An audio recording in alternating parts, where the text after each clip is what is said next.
मनुष्य को जब कोई संकट आता है, जैसे कि मान लीजिए आपके घर में, आपके परिवार में किसी छोटी सी बात पर अगर बहस हो रही है, तो बात इतनी आगे बढ़ जाती है कि कोर्ट कचहरी तक बात पहुंच जाती है। श्री राधे माँ, जय श्री राधे। जो भी ये कथा सुन रहे हैं, जो भी ये कथा सुन रहे हैं, भगवान प्रभु श्री नारायण, भगवान श्री कृष्ण, भगवान श्री राम, जो भी आपके इष्ट देव हैं, सभी यही हैं। तो कहते हैं कि कृष्ण भगवान का जप करने से पहले हमें राधा माँ का जप करना होगा, क्योंकि जहाँ पर राधा माँ होगी वहाँ पर प्रभु श्री कृष्ण अपने आप विराजमान हो जाते हैं। राधा माँ एक ऐसी अलौकिक शक्ति है, अगर आपने कहीं पर भी किसी भी समय, चाहे आप कितनी ही भारी विपत्ति में, संकट में हो, अगर आपने राधा माँ का नाम सुमिरन कर लिया तो प्रभु श्री कृष्ण आपके समक्ष आ जाएंगे और आपकी जो भी कष्ट है सारी कष्टों को मिनटों में हर लेंगे। और भगवान श्री कृष्ण तो कहे गए हैं कि भगवान कृष्ण चोर हैं, माखन चोर है, और माखन चोर ही नहीं, वो आपके दुखों के, आपके कष्टों को भी हर लेंगे, चोर लेंगे, और आपको पता भी नहीं चलेगा और सुख का ऐसा अनुभव होगा आपको। आज की इस कथा के हिसाब से हम आपको बताएंगे। तो चलिए भक्तों, अब करते हैं शुरुआत हमारे इस पावन कथा की, श्री राधे का नाम लेके। श्री राधे महारानी जपो, श्री राधे महारानी, राधे महारानी, राधे महारानी, जय श्री राधे, जय श्री राधे। तो चलिए अब शुरू करते हैं हमारी कथा। देखिए, आज का दोस्तों जो ज्ञान है वो हम आपको बताते हैं, कष्ट भरा ज्ञान। जी हाँ, कष्ट भरा ज्ञान यहाँ पे क्यों बोले गए हैं। देखिए, यहाँ पे हमारा जो ये कलयुग है और मनुष्य, तो देखिए मनुष्य को जब कोई संकट आता है, जैसे कि मान लीजिए आपके घर में, आपके परिवार में किसी छोटी सी बात पर अगर बहस हो रही है, तो बात इतनी आगे बढ़ जाती है कि कोर्ट कचहरी तक बात पहुंच जाती है।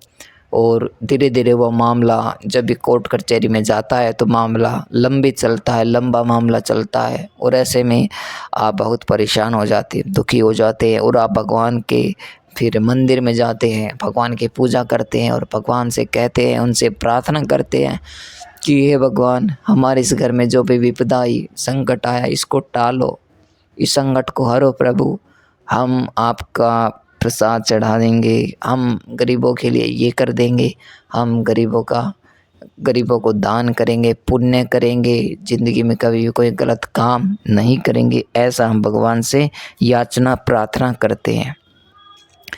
लेकिन भगवान भी ऐसे दयालु हैं कि अगर किसी भक्तजन ने उन्हें अगर किसी भी परिस्थिति में पुकारा, चाहे सुख में पुकारा, चाहे दुख में पुकारा, भगवान आपकी पुकार ज़रूर सुनते हैं। अगर कोई पापी मनुष्य है, अगर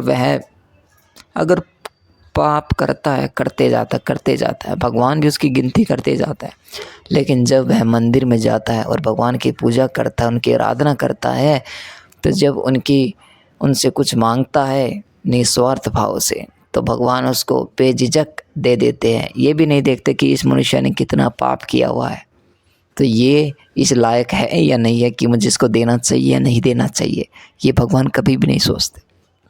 भगवान उसको दे देते हैं, जो भी वह कुछ मांगता है निस्वार्थ भाव से भगवान उसको दे देते हैं। अब देखिए, जैसे कि हम बात करते हैं कि मनुष्य के जीवन में देखिए कष्ट आते हैं तो भगवान के घर पर जाता है, और भगवान के घर पर जाकर भगवान को कहता है कि मेरे कष्ट हर लो, मेरे ये संकट आ गए, मेरे ये संकट आ गया। अब आज की जो कथा में हम आपको बताएंगे इन कष्ट भरा जीवन जीने का जो तरीका है वो क्या है। देखिए, हम शुरुआत करते हैं अपने प्रभु श्री राम से। देखिए, श्री राम भगवान का जब जन्म हुआ, तो श्री राम भगवान का जब जन्म हुआ तो 4 भाई राम, लक्ष्मण, भरत और शत्रुघ्न, अयोध्या में इनका जन्म हुआ। राजा दशरथ इनके पिताजी थे। राम से अत्यधिक प्रेम करते थे, और जब उन्होंने राजपाट के लिए उन्होंने कहा दशरथ जी ने प्रभु श्री राम को, तो उन्होंने स्वीकार किया इस बात को। लेकिन माता कैकेयी ने अपने वरदान के स्वरूप उनको 14 वर्ष का वनवास दिलवा दिया, और 14 वर्ष का वनवास अपने माता पिता के आदेश से प्रभु श्री राम रघुकुल नंदन 14 वर्ष वनवास के लिए गए।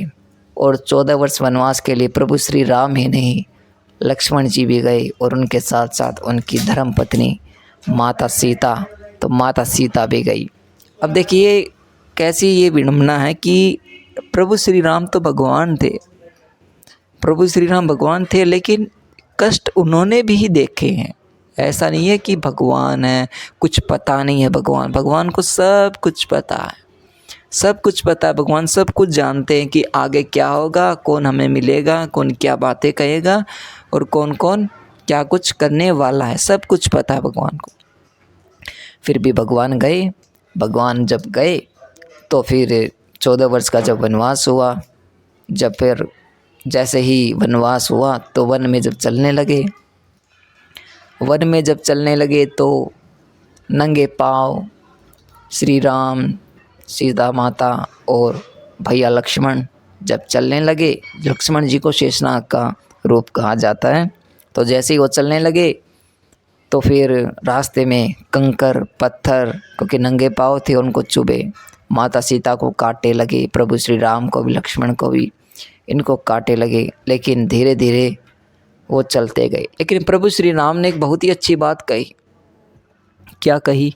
जब प्रभु श्री राम के जब कांटा लगा तो प्रभु श्री राम ने ये कहा कि जब उन्होंने लक्ष्मण जी ने कहा भैया आप ये कांटे हैं ये आप निकाल क्यों नहीं लेते, आपको इतनी पीड़ा हो रही है, कांटे लगते जा रहे, आप इनको निकाल क्यों नहीं रहे।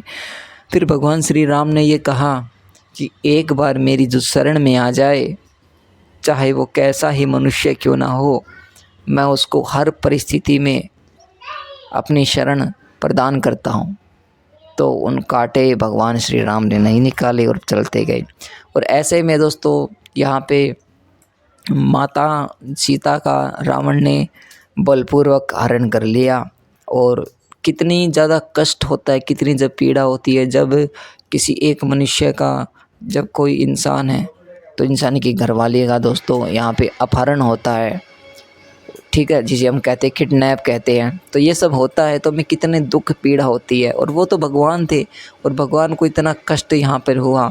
कष्ट होने के बाद एक तो यहाँ पे वनवास और राजपाट सब छोड़कर, राज्य की कोई भी चीज़ ऐसी नहीं थी जो उनके पास थी वन में, सारे राजपाट की चीज़ों का त्याग किया भगवान ने और एक वनवासी की तरह अपना जीवन यापन करने लगे। यहाँ तक कि जो फल मूंद, जो कंदमूल जिसे हम बोलते हैं, फलों से सेवन करके वो अपना पेट भरते थे। माता सीता भी यही खाती थी और प्रभु और यहाँ पर भैया लक्ष्मण भी यही खाते थे, ये अपना जीवन यापन करते थे। और ऐसे में जब सीता माता का हरण हुआ तो बहुत पीड़ा का सामना करना पड़ा। तो आगे आपने तो देखा ही होगा रामायण में कि कितनी यहाँ पर संकटों का सामना करना पड़ा प्रभु श्री राम को, जो कि रघुकुल नंदन है, स्वयं नारायण है। अगर वो चाहते तो अपने एक ही बाण से सब कुछ नष्ट कर सकते थे, लेकिन उन्होंने ऐसा किया नहीं, क्योंकि मर्यादा पुरुषोत्तम श्री राम है और एक सही समय आता है किसी की मृत्यु का। और वो सही समय जब आया तो निश्चय ही रावण का वध कर दिया गया। और रावण का जब वध कर दिया गया, एक महापंडित थे रावण, और रावण का जब वध किया तो उनके मुख से भी, कहते हैं दुश्मन के मुख से भी वो शब्द निकल गए जो कि कुछ इस प्रकार है। उन्होंने भी जब अंत समय में प्रभु श्री राम का नाम लिया और जब युद्ध चला रावण और श्री राम का, तो ये कहते थे कि श्री लेकर प्रकट न करो मेरे दुश्मन का नाम, श्री लेकर प्रकट मत करो मेरे शत्रु का नाम। और अंत समय में उन्होंने ही दशानन ने ही प्रभु श्री राम का नाम लेकर उन्होंने आखिरी दम तोड़ दिया। सो ऐसे थे यहाँ पर हमारे रघुकुल नंदन श्री राम। ऐसा नहीं है कि मनुष्य के जीवन में कष्ट नहीं आते, मनुष्य के जीवन में भी कष्ट आते हैं, लेकिन उन कष्टों का सामना करना पड़ता है। ऐसे ही जैसे कि भगवान श्री राम ने, राम जी के जो जीवन में उन्होंने कष्ट का सामना करना पड़ा। और यही नहीं, जब 14 वर्ष वनवास जब पूरा हुआ, जब अयोध्या लौटे, तो अयोध्या में लौटने के बाद वहाँ की जो प्रजा है, तो जब उन्होंने पता चला कि माता का हरण हुआ था, तो वहाँ पे जो भी प्रजाजनक बातें करती थी प्रभु श्री राम ने सब जान लिया, उनके बारे में सब कुछ समझ लिया।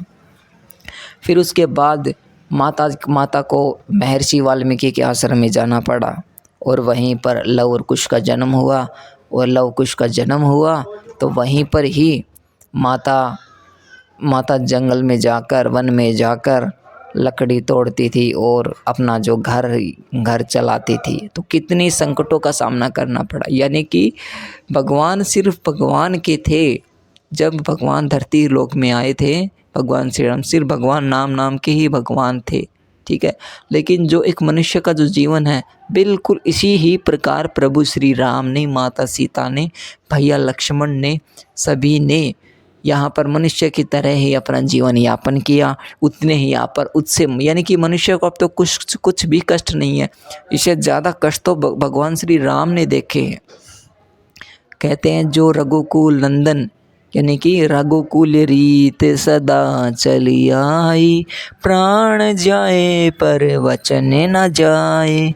ऐसा यहाँ पर रघुकुल नंदन, रघुकुल की जो रीत थी वो यहाँ पर चली आई है कि प्राण चले जाएंगे लेकिन दिया हुआ वचन कभी व्यर्थ नहीं जाएगा। ऐसा यहाँ पर था। अब देखिए भगवान श्री राम ने कितने ज़्यादा कष्ट लिए। अब वहीं पर दोस्तों हम बात करते हैं अपने प्रभु श्री नारायण के दोस्तों जो रूप भगवान श्री कृष्ण। तो श्री कृष्ण भगवान की अब आप गाथा सुनिए, आँखों से पानी आ जाएगा। प्रभु श्री राम जी को तो इतने कष्ट थे, अब कृष्ण भगवान के तो इतने ज़्यादा कष्ट हैं, कथा सुनाते हुए भी आँखों में पानी झलक रहा है। श्री कृष्ण भगवान जी का जन्म हुआ जेल में। जी हाँ, जेल में जन्म हुआ। रात के 12 बजे जन्म हुआ भगवान श्री कृष्ण का। सभी द्वारपाल को गहरी निंद्रा में ला दिया गया। सब द्वारपाल सो गए। जो माँ देवकी पर जो वहाँ पे लगा था, देवकी पर जो हथकड़ियाँ और बेड़िया से जो बांधा हुआ था, तो वो सभी खुल गए। और सब जब दरवाजे जब खुल गए, जब प्रभु श्री नारायण के जो रूप भगवान श्री कृष्ण अवतार लिया, और जब वो खुल गए तो उनके जो पिता हैं, भगवान श्री कृष्ण के पिता, तो उन्हें लेकर वो यमुना पार ले गए। और यमुना पार ले जाने के बाद उन्होंने नंदगांव के बाबा नंदगांव के बाबा नंद जी ने उनका पालन पोषण किया। उनका यहाँ पर जो भी कुछ करते थे, यानी कि अपने बच्चे की तरह पालते थे। उनको कुछ भी पता नहीं था कि ये जो इनका नाम श्री कृष्ण है, ये भगवान है और ये देवकी पुत्र हैं। उनको कुछ भी ज्ञात नहीं था। और यहाँ पर विडंबना की बात देखो कि जो यमुना थी, तो यमुना ने अपना अस्त्र नीचे कर लिया और भगवान श्री कृष्ण की जो झलक उसको देखने के लिए अब भगवान जब श्री कृष्ण जैसे यमुना जैसे ऊपर आने लगी, तो भगवान श्री कृष्ण ने अपना जो गूठा है, अपना पैर का गूठा वो नीचे कर दिया। जैसे वो टच हुआ तो भगवान श्री कृष्ण के दर्शन करके यमुना जी इतनी ज़्यादा पवित्र हो गई कि वो अपने अब स्थिर हो गई। यानी कि वो अब ज़्यादा उछल कूद नहीं करने लगी, क्योंकि वहाँ पर जो उनके पिता थे वासुदेव, तो उनके जो भी पिता थे, तो पिता का नाम तो पता नहीं क्या था। उनके जो पिता थे, तो वो पिता जैसे कि पानी का स्थिर आ रहा था तो मुंह तक पानी चला जा रहा था। जैसे नीचे भगवान श्री कृष्ण का जब जैसे अंगूठा यमुना पर पड़ा, तो यमुना ने अपना जो पानी नीचे कर लिया और ऐसे नदी पार हो गई, यमुना नदी पार हो गई। आप आज जाके देखोगे ना यमुना नदी कितनी ज़्यादा पवित्र है, उनके बारे में बहुत अच्छी बातें कही गई हैं। अगर आपने शास्त्रों में पढ़ा हो तो बहुत अच्छी बातें कही गई। यमुना का जल कितना पवित्र, कितना पावन है। अरे भगवान श्री कृष्ण उसी नदी से ही तो आए थे, है ना। और फिर जब उनको यहाँ पर, अब देखिए विडंबना की देखिए बात, अब देखिए कष्ट की बातें करते हैं। देखिए भगवान श्री कृष्ण को देखो क्या क्या कष्ट सहने पड़े। भगवान श्री कृष्ण जैसे उनका बचपन था, बिल्कुल हंसी मजाक का बचपन था। माखन उन्हें बहुत पसंद था। माखन तो इतना प्रिय था कि उन्हें अगर रोटी की पूछ ले तो रोटी नहीं खाते थे, माखन खाते थे, लस्सी खाते थे, दूध, पनीर ये सब खाते थे। तो भगवान श्री कृष्ण इतने मतलब इतने दीवाने थे माखन के कि आज भी अगर वृंदावन में अगर आप जाओगे तो इतनी ज़्यादा मतलब उनकी लस्सी, माखन, घी इतने ज़्यादा मतलब आप कहीं पर भी चले जाओ पूरे भारत में आपको कहीं पर भी ऐसी यहाँ पर ऐसा जो स्वाद नहीं मिलेगा देखने को। तो इतने यहाँ पर भगवान के द्वारा जो माखन इतना ज़्यादा पवित्र हो गया है। और जैसे आप वृंदावन जाओगे, वृंदावन की जो पावन धरती है, जैसे आप वृंदावन की पावन धरती पर जैसे आप पैर रखोगे तो आपको भगवान श्री कृष्ण की अनुभूति होगी कि हम वृंदावन नहीं आए हैं, हम भगवान श्री कृष्ण की नगरी में आए हैं, ऐसा आपको लगेगा।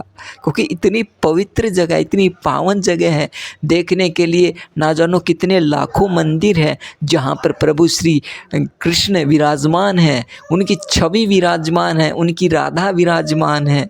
और वृंदावन में जाने से पहले, कृष्ण का नाम लेने से पहले एक बार प्यार से श्री राधा का नाम जरूर लेना, क्योंकि इतनी पावन धरती है। और अगर आपने माता राधा का नाम ले लिया तो भगवान श्री कृष्ण को जब आप देखोगे तो ये लगेगा कि श्री कृष्ण आपके साथ साथ चल रहे हैं, ऐसा आपको लगेगा। भगवान श्री कृष्ण आपके साथ साथ चल रहे हैं। अगर आपने कोई बैग भी लिया हुआ है तो ये लगेगा कि हाँ भाई मेरा जो वजन लग नहीं रहा बैग में। ऐसे इतनी यहाँ पर मतलब शास्त्रों में इतने ज़्यादा गुणगान किए गए हैं भगवान श्री कृष्ण के। और माता राधा तो अलौकिक है, उनका तो दिव्य प्रकाश है। राधा माँ की एक बार जो शरण में चले जाए, जो गोलोक में चला जाए तो भाई वो तो समझो बेड़ा पार हो गया। तुम स्वर्ग चले जाना, तुम नरक चले जाना, तुमको वो सुख नहीं मिलेगा जो गोलोक में मिलेगा। जी हाँ, जो तुमको गोलोक में सुख मिलेगा तुमको कहीं पर भी सुख नहीं मिलेगा। और जो भगवान श्री कृष्ण राधा माँ की पूजा करता है, भक्ति आराधना करता है, यमराज भी उनका बाल बाका नहीं कर सकते। तुलसी अपने घर पे ले आना और हरे कृष्ण कृष्ण कृष्ण हरे हरे, हरे राम राम राम हरे हरे, ये तुम जाप करना। तुम दिन रात सुबह शाम मत देखना कितना टाइम हो गया, कहाँ पे जाना है, क्या करना, तुम मत देखना। तुम सिर्फ इस महामंत्र का जाप करना और इस महामंत्र का जाप करने से तुम्हारे जो काम बिगड़ गए, तुम्हारे जो रुके हुए काम हैं वो भी रुक गए, वो भी तुम्हारे काम इस महामंत्र के द्वारा सिद्ध हो जाएंगे, प्रकाशित हो जाएंगे। इतनी ज़्यादा शक्तिशाली यहाँ पे मंत्र है, बहुत ज़्यादा पावन मंत्र है। इस मंत्र की जितनी गुणना की जाए, जितना इनकी बड़ाई की जाए इस महामंत्र की, उतनी कम है। अब मैं आपको बताता हूँ आगे की कथा। तो आगे की कथा यहाँ पे ये है, जैसे भगवान श्री कृष्ण बड़े होते हैं तो जैसे बड़े होते हैं तो उनको तो पता ही है सभी को कि राधा माँ भी उनके साथ होती है। तो राधा माँ तो आपस में प्रेम तो करते ही हैं, श्री कृष्ण भगवान प्रेम करते हैं, लेकिन किसी श्राप के कारण कि 100 साल तक राधा माँ और कृष्ण भगवान विवाह नहीं कर सकते। उनको श्राप था कि, और श्री कृष्ण भगवान थे तो भगवान चाहे तो कुछ भी कर सकते, श्राप को टाल भी सकते हैं। लेकिन कहीं पर भी कोई भी कथा हो, राम कथा हो, कृष्ण कथा हो, किसी भी ऋषि मुनि की कोई भी कथा हो, उसमें साफ साफ तौर पे कहा गया अगर किसी को ने एक बार श्राप दे दिया, वो श्राप नहीं टाला जा सकता, उसका उपाय ज़रूर बताया जा सकता है। अब देखिए आगे की कथा। अब आगे भगवान श्री कृष्ण जैसे ही यहाँ पे गए, जैसे ही भगवान श्री कृष्ण बड़े हुए, उनके साथ खेल कूद की, हंसी मजाक किया, क्योंकि भगवान श्री कृष्ण का रंग सांवला था, सांवले रंग के थे अपने बाके बिहारी, इतने पावन इतने पवित्र, देवता भी दर्शन को तरसे। वो नहीं पढ़ा आपने कुंज बिहारी जी की आरती में, भगवान श्री कृष्ण की आरती में, भाई देवता भी दर्शन को तरसे, ऐसे थे हमारे कृष्ण भगवान, हमारे बाके बिहारी, हमारे नंदलाल, हमारे कन्हैया, हमारे लल्ला, जिसको हम प्यार से हमारे लड्डू गोपाल जी बुलाते हैं। आजकल घर में क्यों है लड्डू गोपाल? क्योंकि यशोदा मैया का देखिए परम सुख देखिए। आजकल हर कोई ये चाहता है कि भाई भगवान श्री कृष्ण हमारे घर में भी जन्म ले यार, हमारे घर में जन्म ले।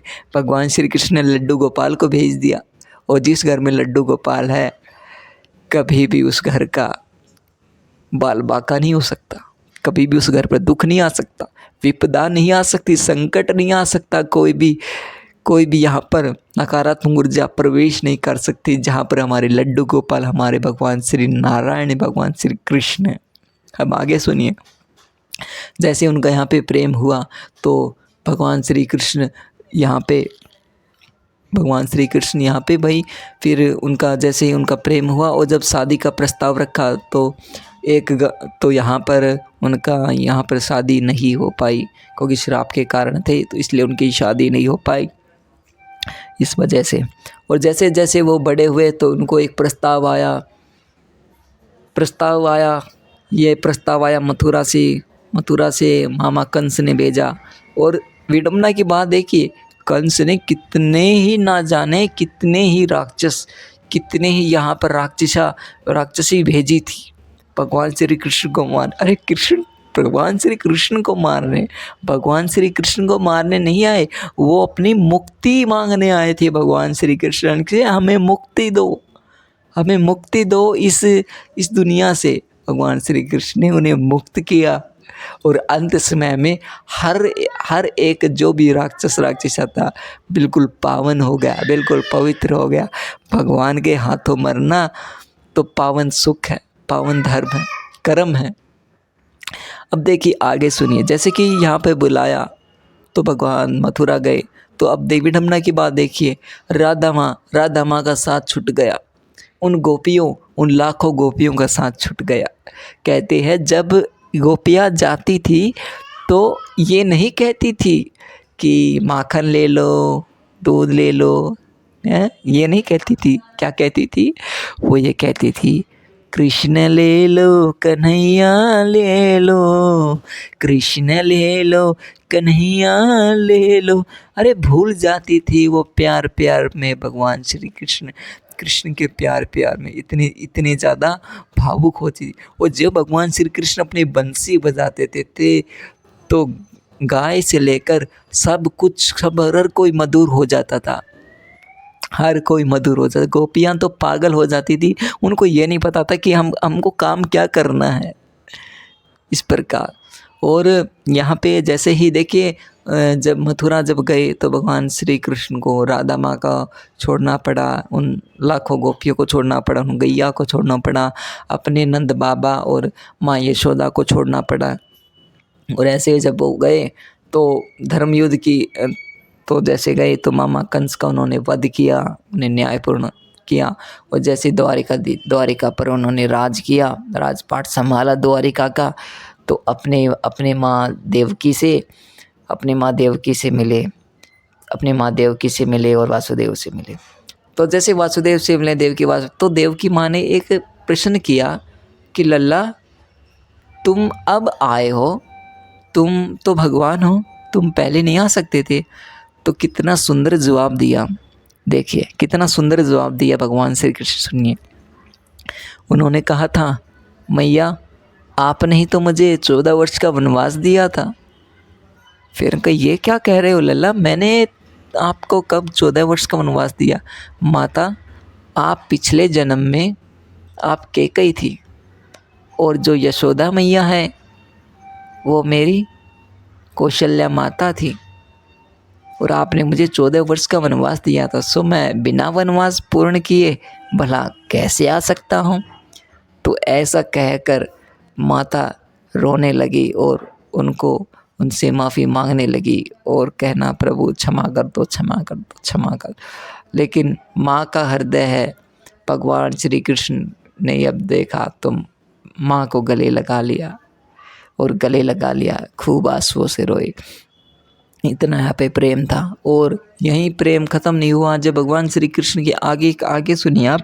अब जैसे भगवान श्री कृष्ण अपनी द्वारिका को संभाला, तो जब यहाँ पर कुरुक्षेत्र का जब युद्ध हुआ, तो भगवान श्री कृष्ण ने अर्जुन को समझाया कुरुक्षेत्र में धर्म और अधर्म के बीच भगवान श्री कृष्ण ने यह रखा। भगवान श्री कृष्ण ने अर्जुन को ऐसे ऐसे उपदेश दिए जो अभी तक किसी भी किताब में नहीं है। और हम तो ऋणी है भगवान श्री कृष्ण के कि भगवान श्री कृष्ण ने श्रीमद् भगवत गीता जो कि हमारे पास है, जो कि आजकल मैं तो कहता हूँ आजकल आप सभी अपने घर में ले आओ श्रीमद् भगवत गीता। क्यों? क्योंकि भाई श्रीमद् भगवत गीता ये हमारे भगवान श्री कृष्ण का प्रसाद है। जी हाँ, मैं तो उनको भगवान श्री कृष्ण का प्रसाद मानता हूँ कि डेली इनके 2-2 पेज मैं तो पढ़ता हूँ। आप भी पढ़ा करो, क्योंकि इनसे इतना ज़्यादा ज्ञान मिलता है। नकारात्मक ऊर्जा ख़त्म होती है। मोह माया, तुम भाई, तुम मेरी बहन, तुम मेरे सगा ताऊ चाचा कुछ नहीं है, सब मोह माया है। सब मोह माया, मेरी पत्नी, मेरे बच्चे, ये सब वो सब मोह माया। ये चक्रव्यूह है। अगर आप इसे एक बार चक्रव्यूह में अगर फंस गए ना, तो फिर तुम फंस गए, फिर तुम निकल नहीं पाओगे इस चक्रव्यूह से। ठीक है, तो देखिए हम तो भगवान श्री कृष्ण के ऋणी हैं, हम सभी ऋणी हैं। भगवान श्री कृष्ण ने श्रीमद् भगवत गीता यानी कि हमारा एक जीवन है, हमारा एक जीवन चक्र को चलने वाला जो पहिया है उसको बताया कि इस पहिए को चलाना हमें कैसे है। इस जीवन चक्र के पहिए को हमें भाई कैसे चलाना है, हमें कैसे रहना है, हमें अपने गुरुओं से कैसे बात करनी है, हमें किसको क्या समझना है, किसको क्या देना है, क्या कर्म करना है, क्या फल मिलना है, क्या अधर्म हमारे से होगा तो किस प्रकार अधर्म होगा।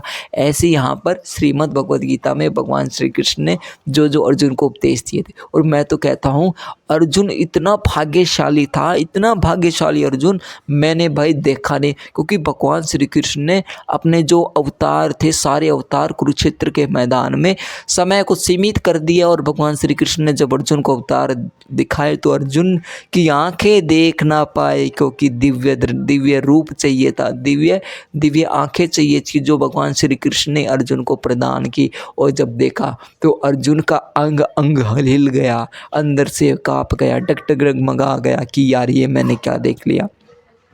भगवान श्री कृष्ण को देखना इतना सहज नहीं है। उनकी अलौकिक शक्ति का कोई स्थिर मोड नहीं है कि यहाँ पर स्थिर है, चलती रहती है। वही यहाँ पर पालन करता है, सृष्टि को भी पालन करता है, सृष्टि के पालन करता है, वो ही चलाते हैं। अब देखिए विडम्बना की बात देखिए, भगवान श्री कृष्ण ने धर्म और अधर्म के बीच अर्जुन को पाठ समझाया, श्रीमद् भगवद गीता का प्रचार किया। और उस प्रचार से हम आज कथा कर रहे हैं और भगवान श्री कृष्ण को हम अच्छे से जान पा रहे हैं कि भगवान श्री कृष्ण ने क्या क्या अर्जुन को बातें कही।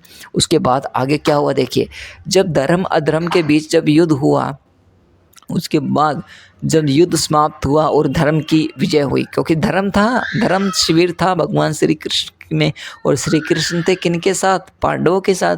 और पांडवों के साथ ऐसा नहीं है कि कौरव में धर्म करने वाले लोग नहीं, कौरव में भी थे। कौन थे? कर्ण, दानवीर कर्ण, सूर्यपुत्र कर्ण, कुंती पुत्र कर्ण। ये इनकी तो जितनी बातें कही जाए उतनी ही कम है। एक ऐसे यहाँ पर दानवीर हैं जिनकी यहाँ पर अब ना तो कोई दानवीर होगा, ना ही आगे कोई जन्म लेगा। ठीक है, ऐसा यहाँ पर भगवान श्री कृष्ण ने कहा था। अब देखिए श्री कृष्ण भगवान ने जब धर्म को जिताया, यानी कि पांडवों को जब जिताया, उनको राजपाट दिलाया, उनको समान अधिकार दिलाया। अब धृतराष्ट्र की पत्नी कौन थी? धृतराष्ट्र की पत्नी।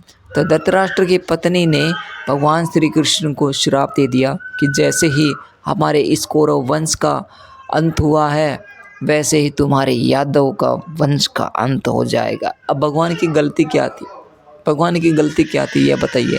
भगवान को कर्म करना था, कर्म का उनको फल मिल रहा था। और अब आगे क्या हुआ कि बाद में उन्होंने भाई यहाँ पे माफ़ी भी मांगे कि ये मैंने क्या कह दिया। फिर भगवान श्री कृष्ण ने कहा ये आपसे नहीं हुआ माते, ये तो सब कुछ विधि विधान है, ये तो तय था, नियति का सब कुछ तय था, लिखा लिखाया। अब एक शिकारी जब शिकार करने जा रहे थे तो भगवान श्री कृष्ण के थंब में यानी कि अंगूठे में बाण लगा और इससे भगवान श्री कृष्ण की मृत्यु हो गई, वो परलोक सिधार गए। और भगवान ऐसे कहते, भगवान श्री कृष्ण का जो शरीर था, तो भगवान श्री कृष्ण का जो हृदय जिसे दिल बोलते हैं, वो जगन्नाथ मंदिर में आज भी धड़कता है। जी हाँ, वो आज भी धड़कता है। इतने इतने ज़्यादा हमारे भगवान श्री कृष्ण इतने पवित्र माने गए। और बाके बिहारी के तो मंदिर के जब हम दर्शन करते हैं ना, हमें अपने ठाकुर जी स्वयं नज़र आते हैं। हमें ये नहीं नज़र आते कि हाँ सामने मूर्ति रखी है और राजमुकुट, ये माला और ये वस्त्र धारण किए हुए, नहीं, हमें अपने बाके बिहारी नज़र आते हैं, हमारे कृष्ण नज़र आते हैं। और जब साथ में जब हम देखते हैं तो माँ राधा माँ भी उनके साथ हैं। तो बहुत ही मतलब दिव्य मतलब स्वर्ग लोक भी फीका पड़ जाता है जब हम बाके बिहारी के दर्शन करते हैं। और मेरा तो ऐसा मानना है कि भाई भगवान भी दर्शन करने आते होंगे बाके बिहारी जी के, कभी कभी मनुष्य का रूप धारण करके बाके बिहारी जी के दर्शन करने आते होंगे, उनका हाथ जोड़ते हैं, क्योंकि इतनी ज़्यादा भीड़ होती है, बहुत ज़्यादा भीड़ होती है बाके बिहारी जी के। अगर आप कभी नहीं गए हो तो अभी जाके देखना, ठीक है। तो बहुत ही पावन है यहाँ पर, वहाँ की भूमि, वहाँ की हवा, वहाँ का पानी, वहाँ की मिट्टी, वहाँ की अग्नि, वहाँ का सब कुछ पावन है। भगवान श्री कृष्ण और भगवान श्री कृष्ण का जो मक्खन है, तो मक्खन की खुशबू तो आज भी उस धरती लोक में आती है। कितनी पावन जगह है, नहीं सोच के देखिए। अगर आपका घर है तो कहीं में लगा दो, पूरी दीवार पे लगा दो मक्खन, ठीक है, चाहे कितना गाढ़ा मक्खन हो, मक्खन लगा दो, देखना कितने एक महीने में भी सुगंध नहीं रहेगी उसकी। लेकिन देखिए कितने सालों की बात है, 5000 साल पूर्व शायद हो चुके हैं, बहुत पहले की बात है, और अब तक उस मक्खन की सुगंधी आती है। तो बहुत ही ज़्यादा पवित्र स्थान माना गया है वृंदावन। तो ये थे हमारे भगवान श्री कृष्ण की जो आज की जो कथा है, यही समापन होती है, कथा समापन होती है। और कथा करते करते मतलब ऐसी कोई कथा नहीं जिस कथा में आंखों से आंसू ना झलके, ऐसी कोई कथा नहीं। जब भी हम भगवान कृष्ण का स्मरण करते हैं, बाके बिहारी जी का स्मरण करते हैं, राधा माँ का स्मरण करते हैं, आंखों से झलकता हुआ पानी अपने आप बहने लगता है। पता ही नहीं रहता क्या समय हो गया है, क्या काम करना है, कुछ कार्य शेष है। इतने हमारे भगवान श्री कृष्ण की महिमा कुछ इस प्रकार है। समय तो इनके मुट्ठी चक्र में बंद है, समय तो इनका दास है, दास। समय को जब मुट्ठी खोलेंगे तो समय चल पड़ेगा, अगर मुट्ठी बंद कर ली तो समझ लो समय भी बंद हो जाएगा। जैसा कि कुरुक्षेत्र मैदान में महाभारत में जो हुआ था, श्री कृष्ण भगवान ने जब उपदेश दिया था अर्जुन को, तो ये नहीं कि 1-2 घंटे का उपदेश था, काफ़ी दिनों का उपदेश था। भगवान ने दिया था अर्जुन को, भगवान श्री कृष्ण ने दिया था अर्जुन को उपदेश, और तब समय को सीमित कर दिया गया था और वापस से उसी समय चक्कर से चला दिया गया था। ऐसे थे हमारे भगवान श्री कृष्ण, ऐसे थे। सो आज की कथा यही समापन होती है। एक बार प्यार से बोलो राधे राधे। तो राधे राधे का थोड़ा सा जप कर लें, आप भी जप करो, ठीक है। राधे राधे राधे राधे राधे राधे राधे राधे, श्री राधे श्री राधे श्री राधे श्री राधे, ब्रज भूमि में राधे राधे राधे राधे, राधे राधे राधे राधे राधे राधे राधे, राधे राधे राधे राधे राधे राधे राधे। अरे कृष्ण प्यारे बोले राधे राधे राधे राधे, स्वर्ग में बैठे सभी देवलोक बोले राधे राधे राधे, ब्रह्मा विष्णु महेश भी बोले राधे राधे राधे, ब्रह्मा विष्णु महेश भी बोले राधे राधे राधे।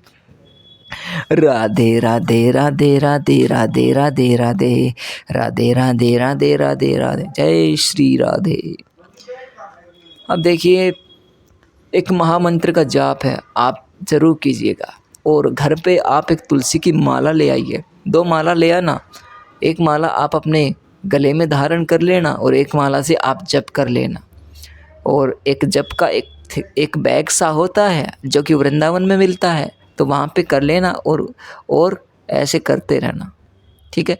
और जप करना और क्या मंत्र बोलना, क्या महामंत्र बोलना, अब सुनिए और बिल्कुल दिल से मन लगाकर, चाहे 5 मिनट आप उस महामंत्र का जप करना, पर मन लगा के करना, निस्वार्थ भाव से करना। क्या करना? हरे कृष्ण कृष्ण कृष्ण हरे हरे, हरे राम राम राम हरे हरे, हरे कृष्ण कृष्ण कृष्ण हरे हरे, हरे राम राम राम हरे हरे। ऐसे आप इस मंत्र का जाप करना, हो सके तो 108 बार का भी जाप करके देखना, भगवान के आपको स्वप्न में दर्शन होंगे। हाँ बिल्कुल, भगवान के आपको स्वप्न में दर्शन होंगे। इतनी ज़्यादा पावन शांति मिलती है ना कथा करके, बहुत ज़्यादा सुख प्राप्त होता है। चलिए अब कथा को यही समाप्त करते हैं। प्यार से बोले, न बोलना भी, श्री राधे श्री राधे श्री राधे श्री राधे।